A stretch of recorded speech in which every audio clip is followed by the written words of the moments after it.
More than a dozen attorneys general have signed on to a threatening letter against journalists covering the war in Gaza. Now, Fox News Digital says that the prosecutors signed on to a letter that was sent to media outlets including the New York Times, Reuters, CNN, and AP News, and basically put them on notice that providing material support to Hamas is illegal.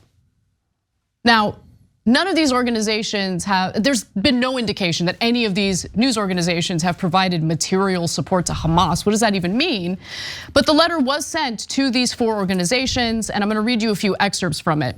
So this was sent to them on Monday afternoon, and it included 14 state attorneys general. And they stated that, look, if your reporting appears to be providing any support for a terrorist group like Hamas, well, you could face prosecution. Think about it. They write, quote, "We will continue to follow your reporting to ensure that your organizations do not violate any federal or state laws by giving material support to terrorists abroad.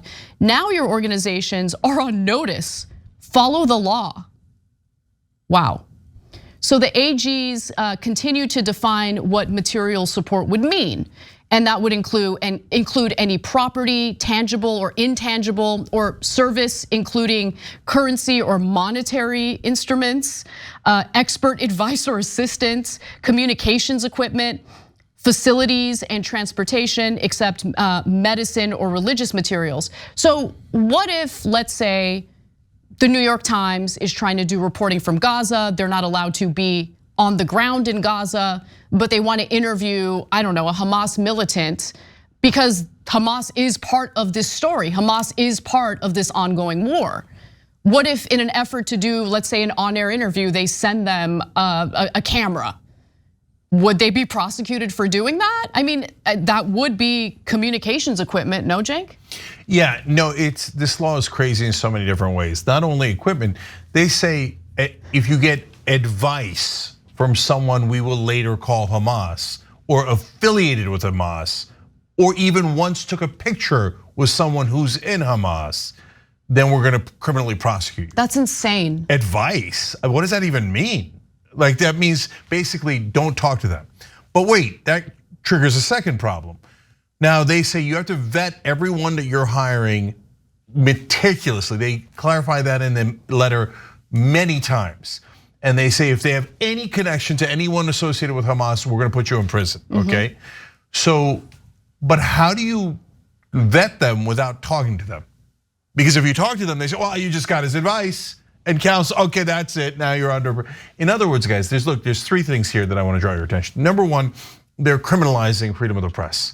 And so cancel culture, anti-freedom, and going after the press. If you dare criticize Israel, we might put you in jail in America. This is crazy, okay. It really is. Because think about it, the United States government can declare, look, I believe that Hamas is a terrorist organization, but it also happens to be the governing body, unfortunately, in Gaza. So that makes the situation a lot more complicated. It isn't the same as talking about ISIS as a terrorist group. ISIS never had any governance over any group of people. You get what I'm saying? Yeah. But in this case, I mean, this is a story involving a literal war in which Hamas is the governing body of one side of this war. Yeah, so I'll give you a quick example of that. I can make an argument that the government of Iran is a terrorist organization. Certainly some of their military factions could be considered a terrorist organization. So are reporters not allowed to talk to anyone in the Iranian government?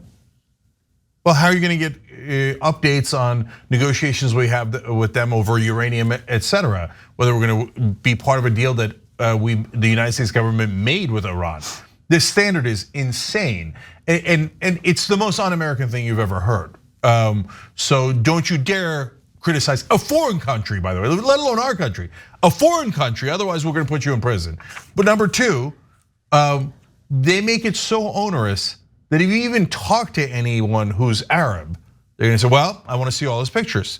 Did he ever take a picture with someone associated with Hamas? Did he ever talk to anyone associated with Hamas? Did he ever know anything ahead of time? Well, a journalist's job is to try to figure things out, and sometimes ahead of time, right?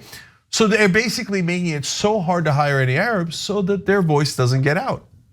So then you have Israeli propaganda 24/7, but you have no reporters on the ground to give you any other perspective, Muslim, Arab, or otherwise, okay? And there's a third giant problem, but go ahead. And I'm also curious about what this would mean for ordinary Americans, right? Let's say they're ordinary Americans who are on social media, they come across certain content that they want to share, but that content is, labeled or considered propaganda from Hamas, and disseminating it or sharing it would amount to providing support for Hamas.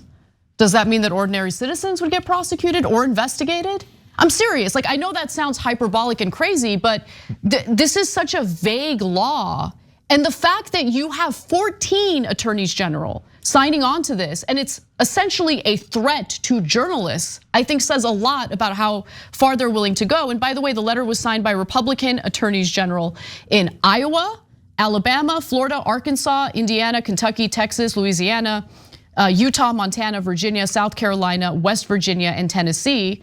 I should also note, by the way, that today, Congress voted on a resolution to say that being anti-Zionist is the same as being anti-Semitic, which is a lie, okay? Being anti-Zionist does not mean you're anti-Semitic. But that is another effort to, basically attempt to silence anyone who is critical of Zionism. Yeah, so look, we can get into a long debate about Zionism, and I have on many occasions over the last 40 years. And sometimes people online use Zionist as a code word for Jewish, and I hate the way that it sounds. I agree, yeah. Yes, so, the damn Zionists or something. No, don't do that. That's, if you make it about race, religion, etc., we're never gonna win that battle, and that's the wrong battle. And besides which, as progressives, the most important point overall is we never make it about race or religion. If you're trying to discriminate against our Jewish brothers and sisters, you got no business here. We're not interested in it at all, okay? And that defeats the whole point. But Zionism is a political movement. So what, you're not allowed to criticize a political movement? That's insane. Our Congress has lost its mind. Our Congress is totally and utterly corrupt. So that everyone who signed on to that bill is a total disaster. Well, a lot of people did. The House voted in favor of the resolution, and it passed 311 to 14. Only 14 members of Congress voted against it. All 311 people of those are corrupt. They are. That's an outrageous, ridiculous, un-American, unconstitutional bill to pass. By the way, the Supreme Court should strike that down. So you're not allowed to criticize political movements because, by the way, you can criticize any political movement you like in America, but you're not allowed to criticize a political movement in another country. It's insane, guys. And by the way, this helps the cause of anti-Semitism because then it allows people to go, well, I guess they control the United States Congress. I guess they control all of the media and they control all the attorneys general. It's actually not true. It's not true, but this doesn't help. This doesn't help. An AIPAC and Democratic Majority for Israel going around threatening everybody. We'll spend millions of dollars in your primaries unless you listen to us in Israel. That doesn't help the cause of fighting anti-Semitism. That makes it 10,000 times worse. Stop hurting our Jewish brothers and sisters by doing that. But no, they're so corrupted they can't see straight. Those lobbyists and those particular politicians. Okay, but back to this insane law that these Republicans want to push forward. Guys, okay, so their standard is, okay, if any reporter knew about a Hamas attack ahead of time, okay, that triggers all of these things and you should be put to prison if you worked with that reporter. But wait a minute, Benjamin Netanyahu and the entire Israeli government knew a year ahead of time about October 7th. So does anybody who gets a quote from Netanyahu, should they be arrested? Because Netanyahu knew, he knew way more than that one allegation of one reporter who was allegedly embedded with Hamas. Yeah, that was. And they say embedded. And the reporter, I read the story. They're like, Gaza Strip is minuscule. It's tiny. It's smaller than Las Vegas. So when something's about to happen, you hear it instantly. And I followed to see where the news story was going. And then it happened instantly, right? It's not like I had days or weeks or anything like that. So this is already a made up thing. But that guy knew for about a couple of minutes before it happened. Netanyahu knew for a year before it happened. Are we prosecuting? Are we prosecuting? Oh no. Israel can do anything they like. They could know ahead of time that that attack's gonna happen against their own people, do nothing about it. They could work with reporters, they could give stories to reporters nonstop. But if you dare work with an Arab or a Muslim, and they're actually a good reporter, or they ever took a picture or said the wrong thing about anyone at any time, we're gonna put you in an American prison. These are, if they ever do this, they will be, obviously these people will be political prisoners.